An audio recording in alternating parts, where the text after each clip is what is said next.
friends! Today we're going to learn about feelings, also called emotions. Sometimes we feel happy, sometimes we feel sad, and that's okay. Let's meet all the feelings together. Happy. This is happy. You feel happy when something good happens. Sad. This is sad. You feel sad when something doesn't go right. Angry. This is angry. You feel angry when you're upset. Scared. This is scared. You feel scared when something surprises you or feels unsafe. Surprised. This is surprised. You feel surprised when something happens that you didn't expect. Loved. This is loved.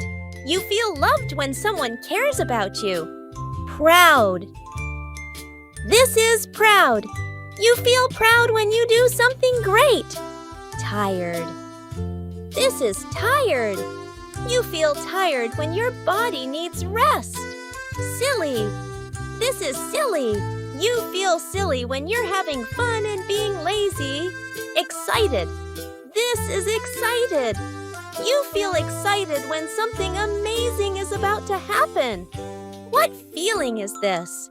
Let's tell me about this emoji in comments.